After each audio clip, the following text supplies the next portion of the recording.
Hello, hello. Hey, just wanted to check in with everybody. How is the event going for y'all? Good, yeah. I will take the thumbs up. Absolutely. I once again would like to thank y'all for y'all's time. I hope that the food is really good.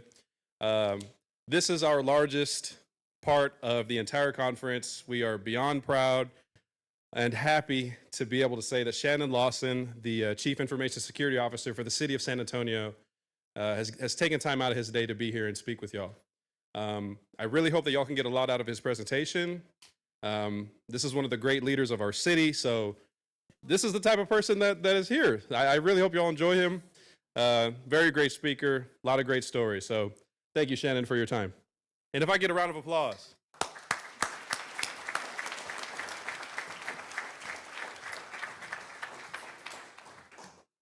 Okay, so I was going to ask how everybody's doing with the conference, but you already asked, so I'm not going to repeat the question. Shannon Lawson. So I actually, my role got upgraded at the city, so now I've taken over physical security in addition to cyber, so now I'm the Chief Security Officer for the city of San Antonio. Thank you. So I'm new to Texas. I started November, moved out here in December from Arizona. 2 weekends ago, it was 110, so I'm glad to be out. Well, okay, so that's what everybody says. So I went to school in South Carolina, and it was hot and humid, yeah, so I'm fine. We don't have, it is not 115 or 120, so I'm good.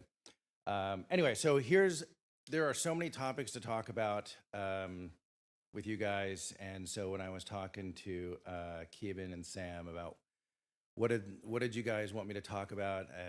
They're like, hey, why don't we just talk about your role at? Actually, it started out as tell us about all these like cyber events and bad things going on. I'm like, well, maybe let's not get into the details about that, but I can talk about what it's like, what a cyber role is in local government, and then the other half of the conversation can be, I'm curious how many people have any aspirations to become a CISO. Oh, I see like one, maybe there was 2, 3. Oh God. Okay, well, hopefully we'll have 3. Maybe we'll have more by the time this is over, or maybe we'll have less. It'll be hard to say. Anyway, so it'll be a 2-part presentation. I'll talk for about 45 minutes, and then we can have questions. I suppose it's probably okay if you ask questions in between, but if we start going down rabbit holes, let's kind of save it for the 45-minute mark. All right. Okay, I kind of already went over this. So why is government, local government, and cyber important? What are the functions that we do? Of course, everybody wants to hear about incident response and ransomware, so we have plenty of stories about that. And then challenges. There's plenty of challenges in local government. There's plenty of challenges in cyber all over the place. So this is not limited to local and state government by any stretch of the imagination. And then we'll go into what a CISO and CSO, what are they supposed to be doing? What's their role in the organization? And then what does it take to become one? And if you can survive that, and if you still want to become a CISO, I put some like a small battle plan together for you. All right, let's go to the next slide here. Okay. So I don't normally spend too much time on this, but a lot of this is somewhat relative when we get to the second half of the presentation. So, I graduated college back in 1997 with a bachelor's in international studies and Middle Eastern politics. I was born in Iran. My dad worked for the State Department when the Shah was in power, and so it was a real pain in the ass to get a security clearance. But I finally got one, but especially now, everybody just kind of looks at me funny. And when I go to the FBI and they say, "Well, we need to know your citizenship and your country of birth for an Iranian threat briefing," I'm like, "I was born in Iran, born abroad of U.S. parents." But after college, I graduated and ironically, I went into the Navy as an enlisted person, and I was a Navy, what they call a Navy CT, a cryptologic tech, and that sort of blew the doors open to the rest of the career. And this is kind of in the age when the internet was kind of coming online, not like it is today by any stretch of the imagination, But because of the job, I had access to the National Security Agency. And then from there, I started reaching out. And this will be a theme, right? So I seek opportunities. I don't wait for them to find me. So I reached out to the NSA because I found this place called Red Team. And I'm like, hey, what's that? And then so I call up the division chief, which is a pretty senior person in the US government. And they're like, who is this? And I'm like, this is Petty Officer Lawson calling. They're like, what? It's like, you know what, dude, if you are gonna call me, here, I'll book a flight for you and you can come out and interview. The next thing you know, I was offered a job, left the Navy, and went to work for NSA. And they taught me everything I needed to know about red teaming and computer hacking, but it was on the light side, not the dark side. So the dark side is nation state kind of stuff and real world ops. This was going against our own government and testing security of different places. My claim to fame at NSA was breaking into NORAD and through US Strategic Command. And we didn't have any super secret NSA tools. We just used crap off the internet and reverse engineer just to make sure there's no backdoors. You guys should know all about that. So it was really easy, actually. And that was 20 years ago. But I guarantee you it's just as easy today. From there, I left NSA and I went back to the West Coast. I was on the Navy incident response team. So we were doing incident response from everything west of the Mississippi to include Hawaii. So that's about 250,000 users. And tracking everything from people downloading Al-Qaeda bomb-making material on military bases, people looking at child porn and all kinds of craziness. And so it was kind of cool to work with NCIS and other law enforcement as we were doing that. Left there, went to SAIC, and then I thought I really pissed somebody off because I got stuck in like regulatory hell. And I'm like, man, what did I do? I did not realize that working on Sarbanes-Oxley was going to have pay huge dividends in the future, because as the CISO role started to evolve, there's a lot of compliance work, obviously, and Sarbanes-Oxley is one of them if you're a publicly traded company. But regulatory frameworks started becoming a thing as more and more things were connected and digitized and so forth.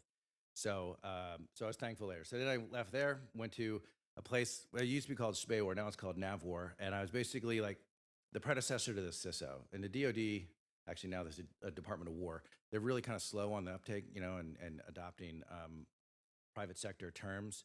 And so I was the information assurance manager, and basically my job was to secure like 250 R&D labs with the Navy. And so that was a real hoot. And it was like a university with a security clearance, and everybody thought they could do whatever they wanted.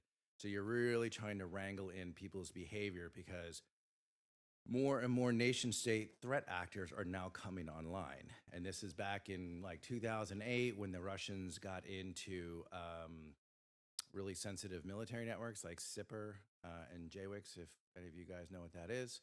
And so I was part of that, and it was really cool. And then the other part of that was, you're really trying to control unclassified information, because what people don't realize is if you're really loose with your unclassed data, the aggregate of unclassed data becomes very classified. And you don't know what the nation state adversaries are looking for. So that piece of unclassified data could be the missing piece to their puzzle. So you want to, well, it's not an endless budget. You want to make sure that you're securing your data properly and marking it. At the same time, I picked up a commission and went back into the Navy as a Navy officer. And I was a CT again. And but this time I was focused on cyber warfare. And so really China was my target. Really anything kind of in the Pacific area of operations was sort of fair game, but China was my thing. And so that's all I'll say about that.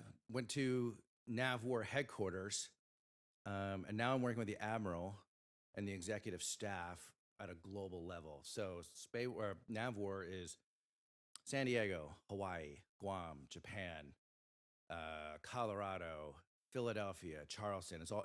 I think there's even a footprint in Europe somewhere. They're all over the place, and so they do all this R&D on the electromagnetic spectrum.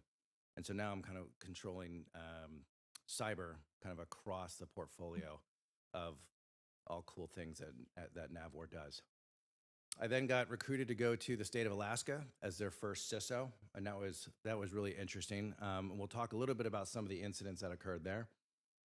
Left there because there was a change of administration, and it was like a semi-political appointed position-ish. So we ended up just leaving and came to the city of Phoenix as their CISO, and started out as me and three with almost nothing. And by the time I left, we were now at a division of 30 and had real tactics, techniques, and procedures established, a full 24/7 SOC, security architecture and engineering group, and a fully functional governance, risk, and compliance branch. So I was really happy about that. And now I'm here in the city of San Antonio. At the same time, doing all that, I was collecting degrees and certs. Now, I'm not a big degree and cert guy for the sake of doing it. And I'll talk about this on the second part of the presentation, but if you kind of look in there, like every couple of years, I'll get something. And the reason I go and get something is not because I'm bored. I have almost zero time. I'm usually in the red with time, but I look for knowledge gaps and where is the industry going and what kind of things do I need to be the most lethal CISO that I can be. And when I say lethal, I mean I can speak the language of tech. Do I know which button to push? Not anymore. I'm not a keyboard guy. I'm not an engineer anymore, but I can speak the language and I kind of know BS when I hear it.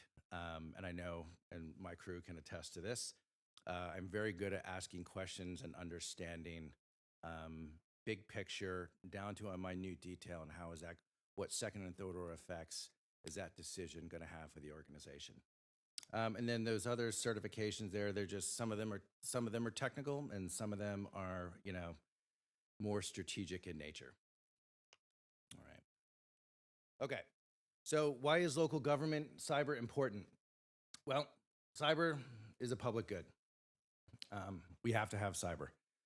And it kind of irritates me when I see cities that say they don't have money, or maybe they don't take it seriously because they want things digitized in like yesterday, and they want to wrap AI into just like everything. But there's not a dollar spent on cyber, or under licensed, understaffed, undertrained, under.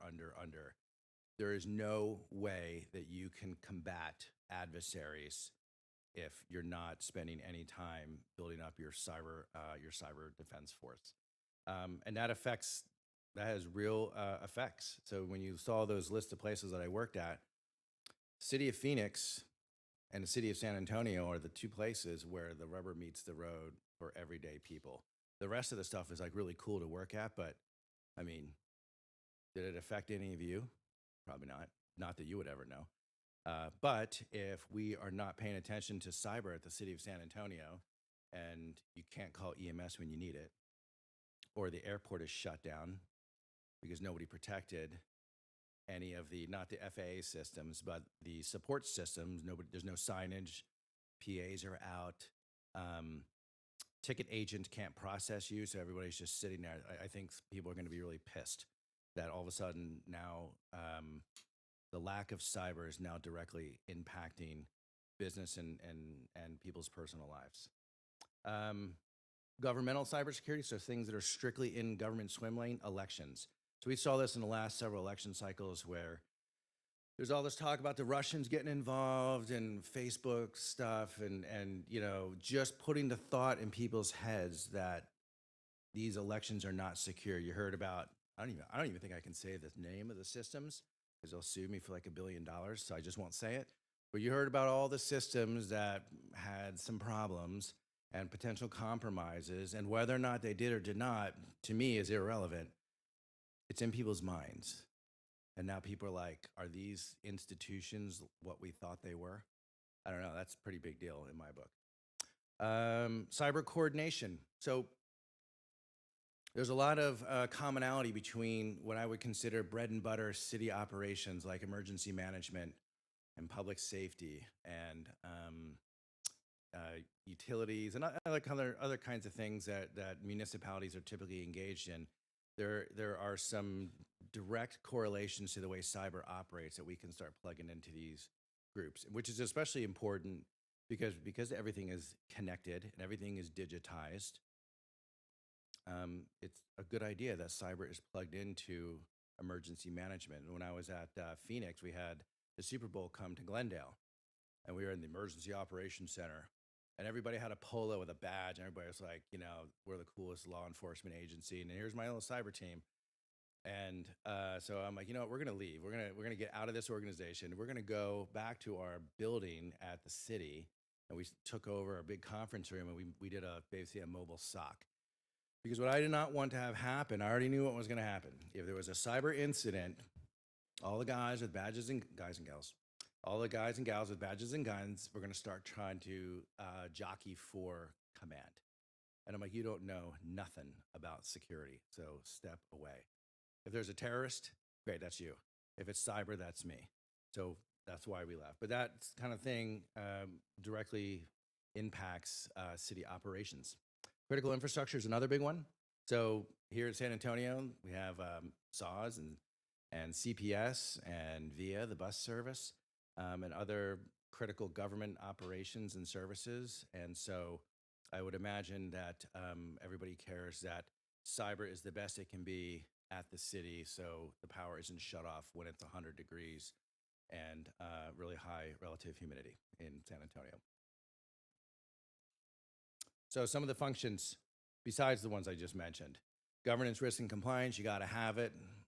I'm sure you've learned this here at UTSA, but in case you didn't, compliance does not equal security. Compliance is a snapshot, but there are compliance programs and frameworks that you have to abide by because you can get fined. Or here in Texas, you have Texas state HIPAA laws, so you want to be mindful that you're following that. Risk appetite and tolerance, that's pretty difficult to establish here at a city, interestingly enough. So for those you don't know what it means, it's, you know, what's the threshold where the city's like, hey, if it goes past this, we want to be notified like now, and we want to start taking some action. They usually have those thresholds set up for your standard sort of risk management, but cyber's a completely different beast.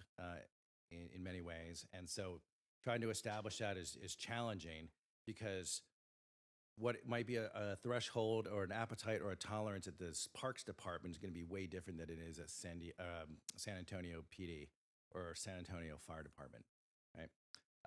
Standards, we follow standards. NIST is our big one because we're a government agency, so there we go. We talked about regulatory requirements. So at the city, we have PCI because we process credit cards. CJIS, Criminal Justice Information System, so that's a pretty big deal. We want to protect criminal justice information from getting in the hands of people just snooping and doing things they're not supposed to be doing. Criminals have, I guess, some rights too. So, and then I would say probably a big function, probably one of the biggest functions, at least for me, would be executive decisions. Everybody's got an opinion about cyber, and so at some point, somebody has to make a decision. Sometimes that decision, you have to make it quickly. Other times, you have some time to kind of think it through. In cases of like risk assessments, as an example, you may want to, you know, PD, let's say, because they're one that likes to, you know, ask for things. We have to do a risk assessment on their widget or service that they want. And you really have to kind of dig into what it is we're doing, because this is yet again something else getting connected, another piece of technology that can turn around and bite us. And so, so those kinds of times, you know, the decision making, you can kind of slow it down a little bit. They might not like that you slowed it down, but I like it. And in the event of an incident, sometimes you have to make a rapid decision, and you have to take all. And we'll talk about this in a sec, but all the information and make the best decision you can, and live with the consequences. Welcome to being a CISO. Okay, the incident response role. So most large cities will have an incident response team. Ours is integrated into the SOC, so we don't have a SOC plus an incident response team. We just don't have the staffing and budget for that kind of thing, which is fine. And but this is the heart of, and you guys have a SOC here too, so I'm sure you're familiar with it. But it's the heart. It's the same as most other SOCs. This is where we, we alert, we get alerts, and we triage those alerts, and then we make decisions about what to do with those alerts. And sometimes they escalate very quickly into what the hell was that? And we have to start digging quickly and contain it, and then mitigate and recover, and to do a lessons learned, because depending on the maturity of your organization, sometimes you're going to have a lot of after action reports and hot washes, as we used to call them in the military. But even if you're a mature organization, at least with larger incidents, you're going to want to do those hot washes to see if there is any lessons learned from the organization. So some of the ones that I've had were actually kind of interesting. So we were deploying CrowdStrike at the city of Phoenix, and man, we barely turned it on. We saw hands-on keyboard attack coming from the Netherlands to our externally facing PeopleSoft servers, and so that was a problem. And so thankfully, we would not have seen it with the other endpoint detection and response tool that we had. So we were really happy. We've seen false positives. So one example, at the airport, again at Phoenix, we had contractors at the aviation department, and they were doing things, and no one told us that they were doing things. And all of a sudden, we started getting these critical alerts, and it started moving laterally across the organization inside of the aviation department, and trying to get a hold of the people. And this is where cyber is a team sport, and they're just like, we're busy, we're in a meeting. We're like, hey, we have an active threat in your environment. And they're like, well, we'll get back to you later. Well, the interesting thing was there was Chinese characters inside of the code that was being displayed on our CrowdStrike screen. And so my team shut down that server. Well, it happened to be the server that controlled the terminal for a PA system. And so now there's no announcement saying that, last call for boarding, and so-and-so, please report to gate number, whatever, or any other announcements that they make at terminal 4. And then it exploded, as you would imagine it does, because now it's like, why did cyber do this? And it's, well, because you didn't respond to us, and I'm not going to wait around for you to come out of your meeting, because you didn't really take it seriously, and because I already know what was going to happen. If we sat around and waited, and it turned out to be a Chinese threat actor, what would the response then be? It would have been, why didn't you take action? Right? So those are those kinds of rapid decisions you have to make. You have to quickly assess second and third order effects to it, and then and live with the consequences. And so that's what we did. And then we were able to get everything in the Teams chat, and we provided to the aviation executive staff. We're like, here you go. And then we never heard another word about it. So the hot wash and then lessons learned was, make sure everybody's aware when the SOC is calling you, please stop what you're doing and respond, because we will just start shutting things down until we hear otherwise. Oh, CrowdStrike of 24. This is another good one. So you guys remember when CrowdStrike had a problem in the summer of 24? Yeah, and everything went black. Well, it went black on the city too. And but the good news is that we have learned from multiple incidents that were occurring at the city. We had a really good incident response plan. Everybody was used to the players, like myself and my deputy and the SOC, and we executed the plan. We had people saying, oh, I read on Reddit that you can do this thing with the registry settings. I'm like, stop. Do not touch anything, because if you mess it up, when CrowdStrike does give you a fix, it probably is not going to work, and then you're going to try to be figuring out why it's not working, and it's because you were screwing around and you shouldn't have. Meanwhile, I went and talked to city leadership, the stand-in city manager, aviation director, police chief, fire chief, water director, and this is really critical for a CISO, is that panic spreads quickly. So they were panicked, but I'm like, hey, yes, this is bad. CrowdStrike is working on it. We will have an answer within 30 minutes to an hour. So let's just stand by, and then I'll report back to you guys. We did that. They were calm. I was calm. Everybody was calm. We worked the problem. We didn't make it worse. And then by the end of that night, so 7 a.m. the next morning, most city services were back up and running, except for one department, because they had a very small IT staff and we didn't have access to it. And we got a lot of kudos from the city manager's office because we worked a problem and didn't make it worse. So something to keep in mind. Ransomware. So we had, everybody knows what ransomware is. I'm not going to bother reading this, but I'll just talk about two examples that happened at the same time. This is the Matsu Borough in Alaska and the city of Valdez or Valdez. And both got hit with ransomware. They were very flat networks, had no controls, nothing to stop it, no segmentation, no nothing. And it spread like a wildfire and destroyed the cities, burnt to the ground, figuratively. And there was nothing left. No backups, nothing. So I use this as and this was great because the state did not have us in the emergency operations and the military department because they were used to dealing with tsunamis, because on the Ring of Fire, wildfires, volcanoes, like all kinds of crazy stuff in Alaska. And now cyber's like the new kid on the block. And the governor's like, hey, Shannon, I want you to be part of this, of the tactical panel that I'm enabling, like a task force to how do we respond to this kind of stuff next time?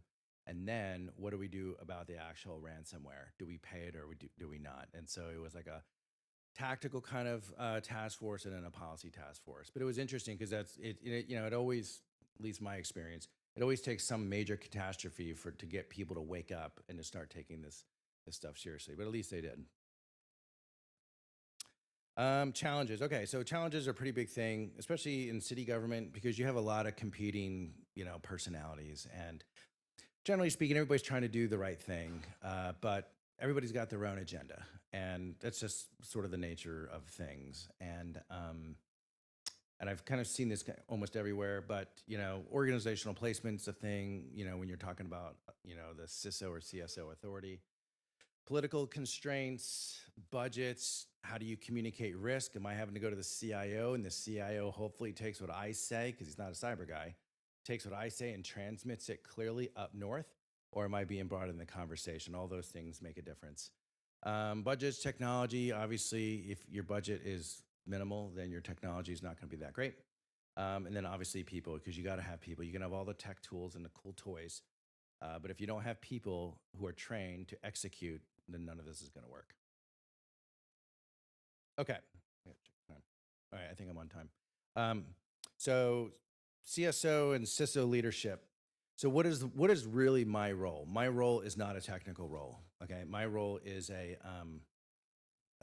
is really an executive risk advisor. Okay, so my job is to assess risk all over the place. I get it from my security engineering staff, from the SOC, from governance, risk, and compliance, and we make decisions based on it. And then a lot of it, I have to go and talk with the CIO because, at least at the city of San Antonio, things are changing. I have a different viewpoint than my predecessor, which is okay because that's like a thing. Every CISO comes with different experiences and so forth, and my experiences say something different. And so now we're having to kind of jockey around for how do we institute change in the organization to tighten up security. But that's really my role. And this role requires you to be a technical person to some degree. It requires you to have some business knowledge, which is why I went and got the MBA. I deal with a lot of legal, right? Personnel investigations, a lot of contracts, and other, let's see, well, now that's in the San Antonio, sometimes we'll interface with PD for potential criminal investigations, and the lawyers are not always there. And so that was the reason for going to get in a law degree. So now I can communicate clearly with the law department. I'm not speaking on behalf of law, but I don't have to have them by my side. I can actually do a lot of the work on my own and then brief them. And they're like, yeah, we agree with you. Great. So that's kind of the reason that you kind of have to have a broad range of skill sets in education. So what does it take? I already kind of talked about the technical background, business background, hands-on experience. Don't be a cert collector. I've known a bunch of them. They have like 400 certs at the bottom of their signature block. And then they're like, Shannon, you need to build a security program for the city in 3 months. And I'm like, that's the difference between someone who's been operational and someone who collects certs. You can't build this in 3 months. And so that's why I always say, hey, certs are good, but make sure they're just kind of closing gaps. But you got to apply what you learned in the real world so that you have some real world experience. It's always good to kind of start out at least with a technical background.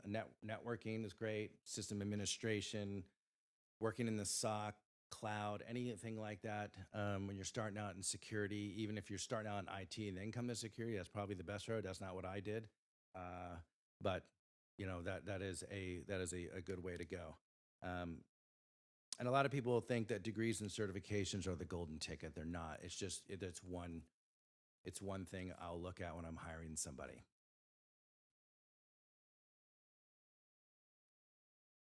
This is some part two. So one of the things I'm supposed to be doing is translating technical babble into what is known as business risk.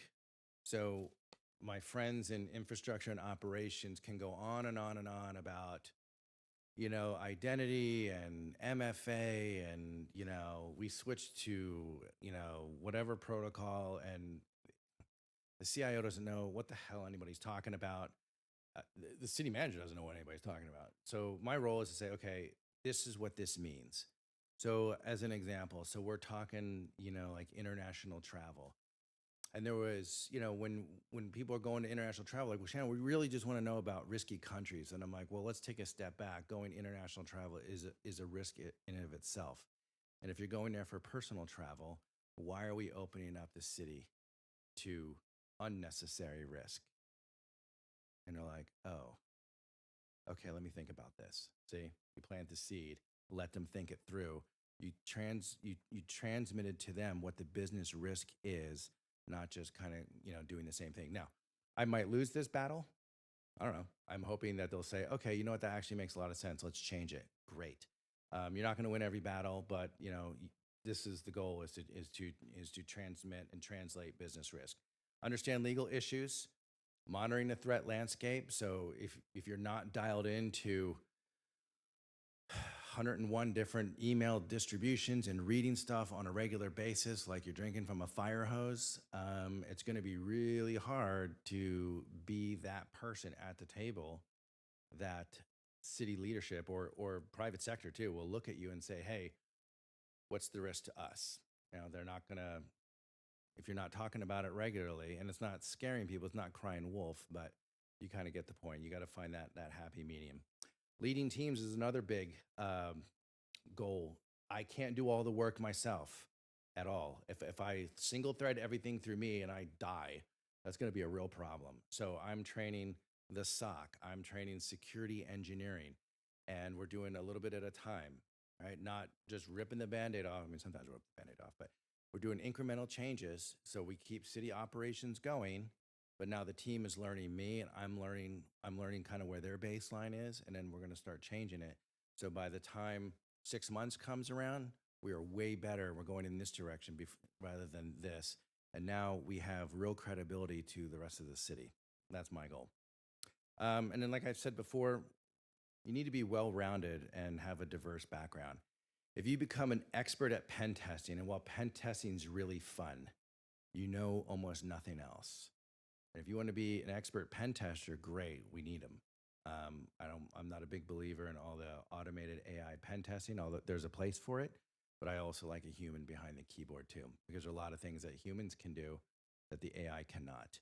And but so just remember that. So if you want to get into leadership, you have to have a pretty broad background and experience different things, not just one. And the learning never stops. So if you're going to UTSA, this is a plug for UTSA, I guess, and you get your bachelor's or whatever it is you guys are trying to get, and you're like, okay, great, that's it. Nope. You have to keep going, because if you get stale, you'll be left behind. This industry just moves way too fast to just become stagnant. And my team can attest to some of this. We kind of start pointing it out, and they're like, oh, yeah. And so now everybody's kind of getting on the bandwagon to say, hey, I want to learn this. I want to learn this. I want to learn this. I'm like, great, continue, move forward. Things they don't tell you about being a CISO. They'll tell you everything is great. I'm going to tell you that This is a really fun job, but it can be very taxing as well. It can be very siloed. It can be very competitive, meaning with your peers, because they're like, Shannon, I'm not telling you anything. And I'm like, well, you are.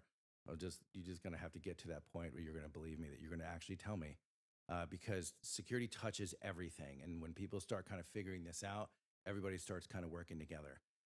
But until that happens, there's a lot of friction. And so you got to be really cool. You got to keep a cool head, and you have to kind of work through those personalities and learn sort of the Jedi mind trick, and find connections with people, because a lot of this is about trust. So if they know I'm not going to burn them at the stake, and I'm trying to understand where they're at so we can improve, because the adversary they have no problem handing us, well, leveling us like everybody else. I have no interest in doing that. So as we kind of make progress, then it's great. High pressure. There's so much happening in cyberland. Constant demands, constant projects, constant this, constant that, and you just have to be cool with it, and you got to prioritize. Security can be very nuanced. A lot of times people want to look for a checkbox. Well, I check this box and I check that box, so everything must be okay. Oh, I looked at some website and this website tells me it's okay. Oh, I AI'd the answer. I was talking to a few of you about this earlier. I AI'd the answer, and I'm like, what does that mean? And you can't explain it? You should maybe stop using AI. The AI is like the new cheat sheet, right? It's the answer key to the test. So if you don't know the answers and you're just regurgitating what AI told you, that should be a clue that you need to spend some time studying the material and really understand the nuances, because it's not always black and white. And then sometimes you have to accept the risk. Sometimes it might not be the best idea, but it's going to have some real business impact. And so this is where you start talking about risk acceptance. And be careful with that term, because everybody will learn the term. They're like, I accept the risk. Do you know what that means? Here, city manager, let me tell you what that means. And he's like, oh, I don't like that. And I'm like, right. So we have to be very careful about just accepting risk without knowing what that truly translates to. And again, that's my job. And then management issues, you got to stay on top of your teams. It's always the trust but verify. And one of my guys, Frank over there, him and I were talking about this, about, there's people on either end of the spectrum. Some people are very, very green, and it's not malicious, but you really got to kind of take what they say with a grain of salt and verify. And then other people, you're like, yep, generally speaking, they're saying the right thing, but always verify what somebody's telling you. And generally speaking, don't just take it at face value and get burned real fast. And then always remember this: there's never enough time to do it all. Prioritization is the key. So even when I'm done at the end of the day at, like, I don't know, what time do I leave? 7 at night, something like that. By the time I get home, I'll eat, and then I'm just sitting there and I'm making notes and kind of thinking through the day on what happened, who was there, and I'll spend 30 minutes kind of just taking some notes and then putting things on the to-do list for tomorrow. You get into a habit of doing that, and I think that kind of helps kind of keep your priorities in line. And then talking to your CIO, in my case, or your team lead, or whatever the case is. But just always make sure you're keeping the priorities straight. So after all that, and you still want to be a CISO, the 3 of you raised your hand. So this is what I would do, and I would do it again, because this is kind of the battle plan that I followed. Plot and navigate your own career. Don't let anybody tell you what to do. You can ask for advice, but make sure you are in the driver's seat. Don't be the guy or the gal who's on the roller coaster, just kind of sitting there letting life take you where it goes. Be in control. Don't wait for the opportunity, seek them out. And I kind of talked about that with calling up NSA. Learn everything you can, but be broad in your knowledge, especially if you're considering going into management. When I was at the agency, I was considered an extrovert, which is really weird, because I think I actually was tested for this. And I'm like, I'm very much an introvert, but I can be an extrovert. So something like this, it sounds like, I'm good doing public speaking, but it takes a lot out of me, right? And then I have to go home and like recharge. Other people thrive in this environment. And so, you really gotta, you just gotta kind of figure out where you're gonna go, and how you are going to execute in your role. Um, and then hone those strengths and maybe work on those weaknesses to kind of balance you out as best as you can. Let's see what else. Take care of yourself. This job is extraordinarily demanding. I cannot stress that enough. If you ever go to these IT conferences and you see people kind of walking around, you can probably be assured that they just sit behind a computer all day long. You got to make sure that you're taking care of yourself physically and mentally. And this is something that wasn't being pushed until I went to Federal Executive Institute years ago. And because a lot of people kind of let themselves go, and it starts getting really dangerous in your 40s and 50s when you're shouldering all this burden and all of this stress and all of the personalities and all the crap that goes along with this. Make sure you take some personal time for yourself, get outside, see the sun, walk around for 15 minutes, refresh, and come back in. Step out of your comfort zone. You're never going to learn, you're never going to expand unless you're doing the things that make you feel the most uncomfortable, like public speaking, as an example. When I started doing public speaking, I'm like, well, I'll do a panel. And then people are like, oh yeah, Shannon, you were awesome. Can you do Keynote? And I'm like, ooh, Keynote, I don't want to do that. And then look, here I am doing keynotes. And so my advice to everybody is, especially if you're going into the management track, learn how to speak clearly. Don't use the word right after everything. Don't up talk, because you will not be taken seriously in the executive circles. Let's see what else. Master writing and speaking to the best of your ability. So I frequently find that people have a very hard time writing and expressing themselves. Or they'll start in the middle of the sentence or the middle of the story, and I'm like, what? Or they'll give me like a wall of text. I'm like, dude, I can't read all that. Come on, man. I get like 400 emails a day. And then I keep calling him Frank. Frank, what is the bottom line up front? Bluff. Please give me the bluff so I know what all the details are going to be about. And so you start training your teams to do this. And then all of a sudden everybody's like, okay, great. And so this is what I try to do when I speak to executives: short sentences, to the point, impactful, not a lot of fluff, get to the point. And learn how to persuade.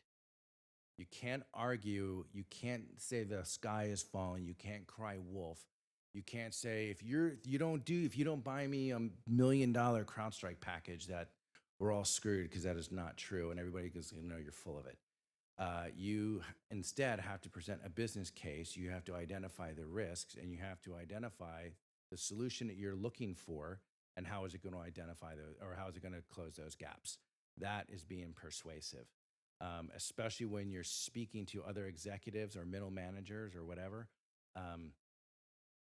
If you're keeping your cool, and it sounds like you're pausing before you say something, it's a lot more impactful. If you're the guy or gal who's constantly talking, then whenever you have a golden nugget, everybody missed it.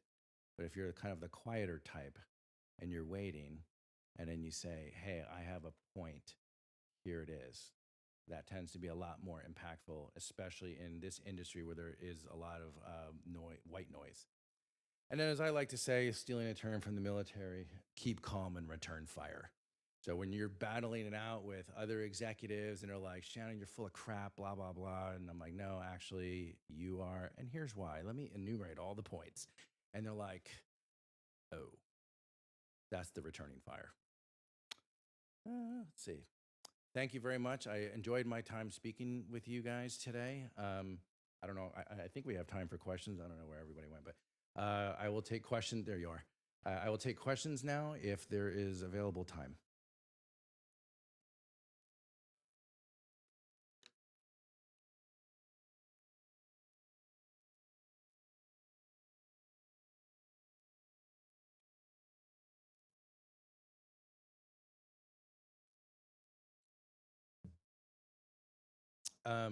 Yes, there is. So, so at a high level, it's generally good to network around. I mean, you guys should be doing that no matter what. Your LinkedIn profile is your new resume. So go look at my LinkedIn profile, connect with me, and that LinkedIn profile, I had professional help putting that together. If you want, you can copy that format, because that's how recruiters will find you. But it's also a way that you can connect with other people, your peers, and people above you, right? And they're like, oh, that's a serious person. And you can start talking to them, and maybe it's a mentoring relationship. But if it's a peer-to-peer relationship, those are always important, because you never know what you can learn from somebody else. At San Antonio specifically, so one of my other hats is the director of the Alamo Regional Security Operations Center. And we have, like, I don't know, 5 partners. Was it CPS, VIA, SAW, and there's like 2 others. Maybe the 273rd, and there's another one, I forget. Anyway, and then we have a whole bunch of members. That is a place where we are supposed to be sharing technical information. So if bad things are starting to happen to CPS or SAWs, we should know about it. And theoretically, we should be able to help them and support them in some kind of capacity. Other examples would be local groups like ISACA, the ISSA, and they have like an executive cyber leaders forum or something like that, led by Bethany, who is the president of the ISSA. And that's a really good group of people. It's an intimate group. We meet for dinner like quarterly or something like that. And then we start kind of sharing lessons learned and problems, and maybe we're just sort of venting to each other. Another group is the CISO Executive Network, and there's one here in Texas, and it bounces back and forth between Austin. No, is it Houston and San Antonio? So there's going to be one here in San Antonio in April. And those are good places to meet not just people in the government sector, but private sector, because I also want to know what private sector is doing as well, because they have some cool lessons learned that maybe we didn't think about. And despite what they say, they can actually learn from the city of San Antonio. I'll make sure that they do. So does that answer your question? Okay. Yes, sir.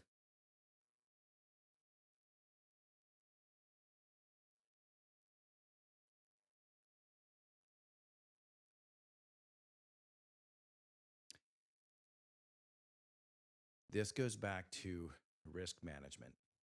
So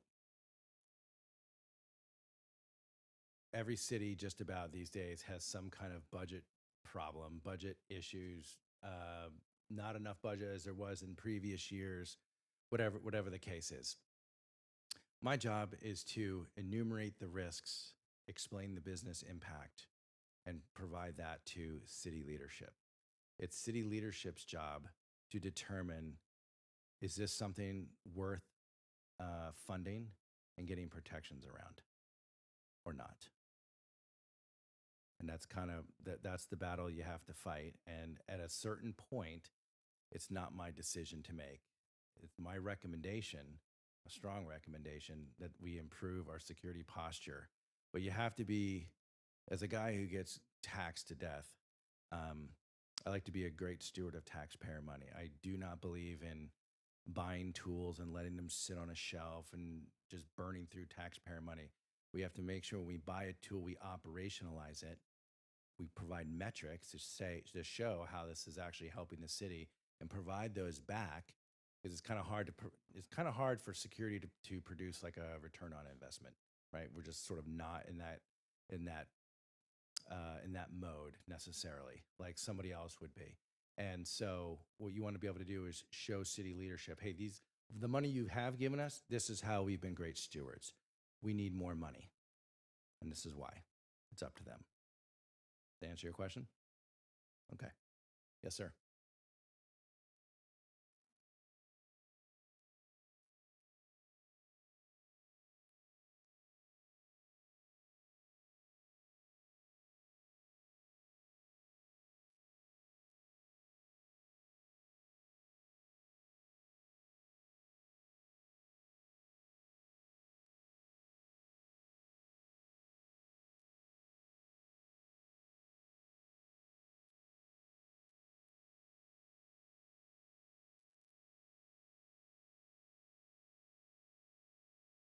your second question is, do I think AI is going to replace some of my workers? Okay. So the first question is, so this is what we were kind of talking about, organizational structure, and is the CISO or the CSO properly aligned in the organization? And this has been sort of an ongoing debate. State, local government historically have had it report to CIOs, but as somebody from like me, coming from a military and an intelligence background, I've never heard of offensive and defensive IT. I've heard of offensive and defensive cyber. When you look at the domains of warfare, cyber is now the 5th domain, space being the 6th domain of warfare, not IT. So in my personal view, given the amount that is on what I'm tasked with and responsible for, I think the CISO or the CSO needs to be a peer to the CIO, because we have fundamentally different mission sets. The CIO's job is to make things move fast, like make information go, whereas the CISO is about resilience and security, and kind of and some risk management, which is a little bit slower. And so if you're misaligned, and I've been fortunate, like the current CIO and I, we get along great. So in those structures, it works. But I've also been in organizations where the CIO and I don't get along, and so now that becomes a problem, and the misalignment becomes very evident. To the second part of your question, is AI going to replace any of my people? No.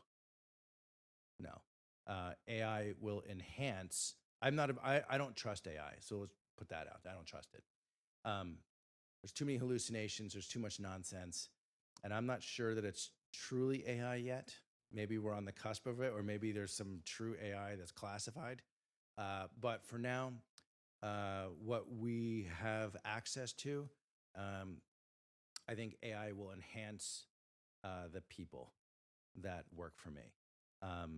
I'd much rather have people than a machine to interface with anyway. I think as attacks are AI assisted, our tool sets are going to be AI assisted, but I still need people behind the glass, or I still need people to look at nuances of things, and AI just does not do the nuances. Okay, thank you. Who else? All the way in the back.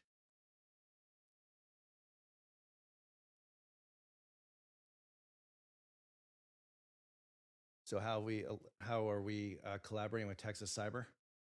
Okay. So Texas Cyber is new.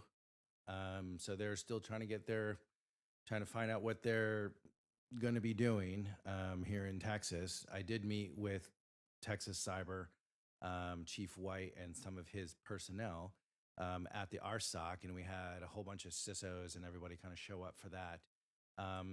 And we kind of heard kind of what I expected to hear, being a former Fed, that it's a new agency and they're trying to figure out what they're going to do, what their mission set is going to be, and then how does that play into the different Texas laws and the organizations here in Texas.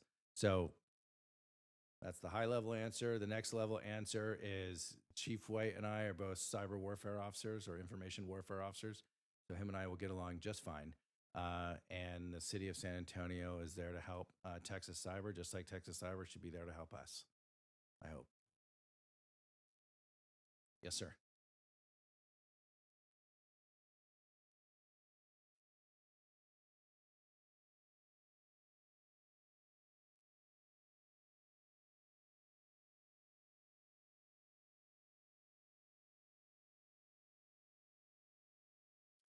So the question was, students in the education pipeline now, over the next 5 years, what kind of education or certs should you get to meet job challenges or the current job market, and kind of be prepared for that, right? Okay.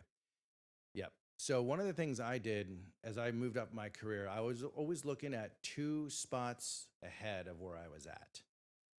right? So if I'm just looking at the next job, I'm not really, that's not very strategic thinking. I need to look 2 jobs ahead. So this is where you kind of have to figure out like, what do you want to be when you grow up? And there's a path for this. Okay. So if you're like, hey, I don't know if I want to be a CISO, but I definitely want to be like a director, like a SOC director or something like that. Then you can plot that path out. And then what you would do is you would then look at job boards, LinkedIn, whatever, and see what these companies are asking for, and start kind of maneuvering your skill sets to meet those jobs. One thing I would do, especially because of AI, is get as much AI training as you can. And if you're not fluent in AI, whatever that translates to, if you're not fluent in AI, then that can be problematic. I think there was the president of NVIDIA said something to the effect of he would rather hire some, I think this might not be a direct quote, but basically some kid with some AI background versus somebody with a whole bunch of degrees and no AI, nothing. And she's got a point there to some degree. And I think it sounds good maybe if you're the president of NVIDIA. But as the guy who's like in charge of large groups of people, where we need to execute mission, I need to make sure that people are competent, that they can write, they can speak, they can do all the things that we need to do, because it's not just about AI. That's probably the advice I would give. Does that work? Okay. Yes.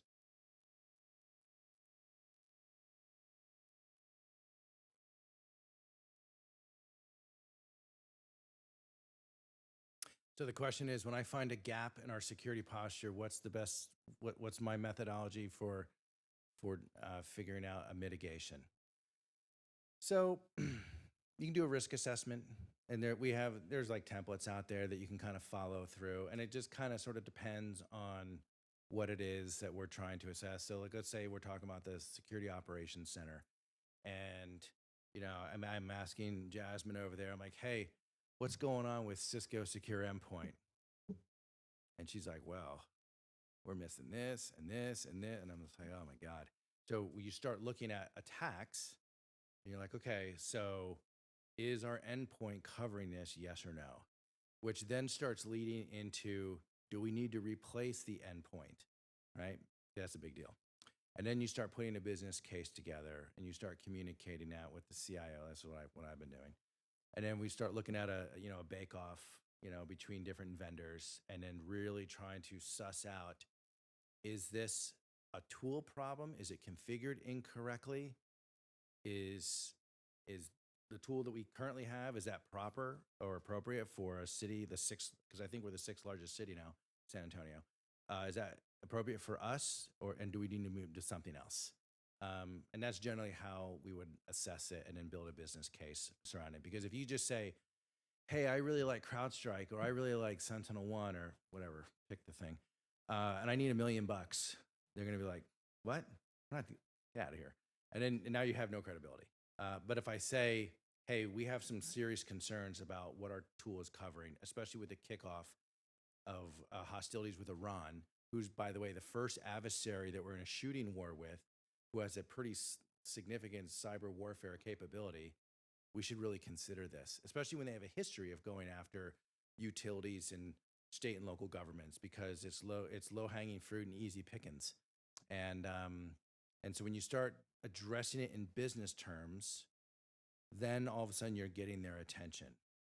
So with the city of San Antonio, if we have a $2.6 billion, airport project, okay, new runway, bigger terminal, what would you say the reason for that is? More visitors. Are we dependent on IT? Yes. Should we increase security? Should we make sure our security is good? Yes, because if we don't, that's a lot of money out the door for, you didn't really kind of, secure the back door there.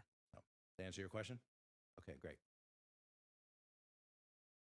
Are we good? More questions? I can hang out afterwards if we have to go. Okay. All the way in the back.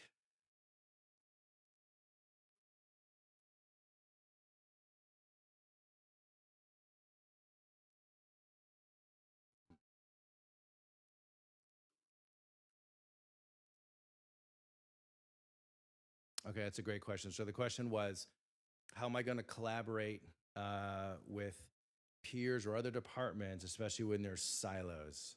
Well, there's plenty of silos. Even in ITSD, we have silos. There's some people that have been there for a long, long time, and they're just set in a certain way of doing things. And so there's several strategies that I will employ. So one, it's walk softly. You don't need to go through and just be like, well, I'm the CISO, I'm telling you to go do this. You save those silver bullets for a rainy day when all hell is breaking loose. Okay. So what I tend to do is just work with people, try to connect with them at a human level,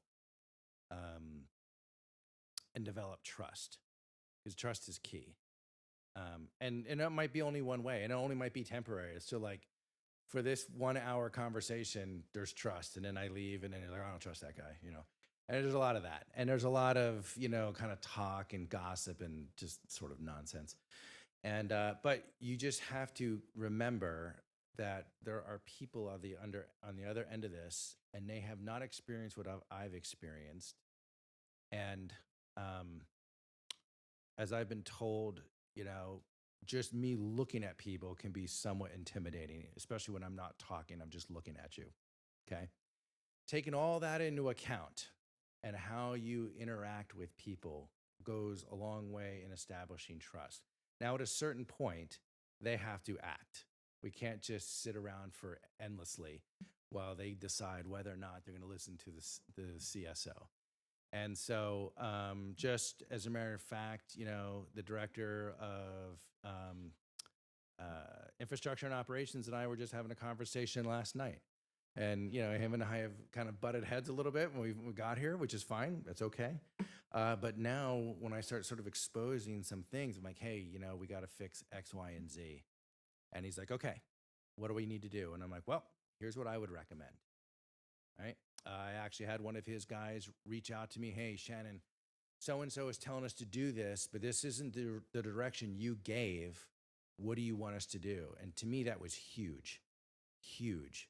And I'm like, thank you very much for reaching out. You're right. This is not my intent.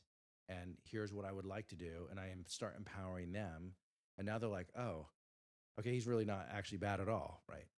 Right. And we work with people and we keep reaching out over and over and over again. And it's repetitive. And eventually they'll get it. And there's going to be days you're going to have setbacks. And, but just keep your cool and you'll be good. Did that answer your question? Thank you. All right.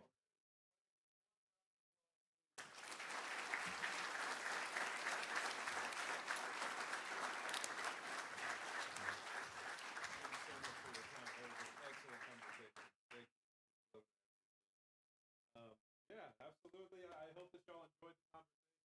I hope that y'all got some good questions in. Those of y'all that asked questions,